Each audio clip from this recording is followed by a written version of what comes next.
Okay, good day to you. Can you please introduce yourself? Good day, ma'am, sir. I am Richard P. Kasumpang, 28 years old, and I am single. My father is Richard Kasumpang, 57 years old, and my mother is Perlita Kasumpang, 57 years old. I have two siblings. I have one brother and one sister. I graduate in college in business education, major in financial management, and I am a working student. Okay, do you have any work experience in abroad? No, ma'am. What about here in Philippines? Do you have any experience? Yes, ma'am. 4 years experience. Okay, can you tell me what is your duties in your employer house? In my employer house, I take care of her baby daughter who is 1 year old and her mother-in-law who is 62 years old who was bedridden and have diabetes. Okay, so meaning you look after a bedridden elderly person, right? Yes, ma'am. Okay, what about the young children? I take care of her, feeding her, and take her a bath and playing with her. Yes, baby is very sensitive. You have to really pay attention every now and then. Yes, ma'am. Okay, then what about the household chores? Yes, ma'am. I do cooking, cleaning the house. I do grocery also and some bank errands.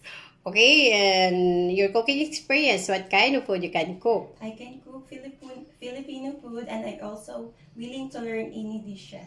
Yes, so are you willing to learn Chinese cooking? Yes, ma'am. Okay, that's good. Okay then, are you capable to look after a young children or newborn? Yes, ma'am. Okay then, can you tell me how the way you taking care of newborn or young children? A newborn children is so sensitive, so you always check her if she's hungry or she has a wet diaper. You need to always check her. Yes, baby is very sensitive one. We have to really have very careful and a lot of patience also. Yes, ma'am. Okay, for example, if the baby is crying and crying, so what will you do? If the baby is crying, I will check her if she is hungry or she has a wet diaper or maybe she have a bad feeling or maybe she have a fever. So I will check her temperature and immediately told my employer if there is sick. Yes, very important that immediately inform to your Yes, employer ma'am. that the baby is not feeling well. And of course, you have to wait the instruction and then give a first aid if necessary, so you rush to the hospital. Yes, ma'am. Okay, can you sing us one nursery rhymes? Yes, ma'am. Go on. Baba, black sheep, have you any wool? Yes, sir, 3 bags full. 1 for my master, 1 for the Dane, 1 for the little boy who lives down the lane. Thank you very much about that. Okay, then why you want to go to work in Hong Kong? I want to work in Hong Kong to have experience and to help my family in their financial needs. Yes, because that Filipino hospitality we have dedicated to Yes, ma'am. to our parents and our family. Yes, ma'am. Okay, so you need plan to get married? If possible, ma'am. For a Okay. right time. Yes, okay, for the future Yes, ma'am. first. Okay. Then, if you're luckily hired in Hong Kong, do you have any message to your future employer?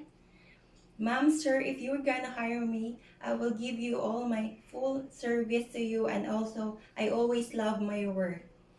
Yes, and to promise that you finish your 2 years contract or more. Yes, ma'am. Okay, then in Hong Kong, they have holidays every week. So then, if your employer requests not Saturday or Sunday, are you willing to do? Yes, ma'am. Okay, that's good. Are you willing that no holidays? Yes, ma'am. Of course, they give you money back for overtime pay. Yes, ma'am. And of course, to promise that you cannot ask salary advance from your employer. Yes, ma'am. Okay, and to promise that you cannot involve any bank finance in Hong Kong. Yes, ma'am. Okay, and to promise that you cannot play your mobile phone while you're working hours. Yes, ma'am. Okay, before we end this interview, can you show us your best smile? Thank you.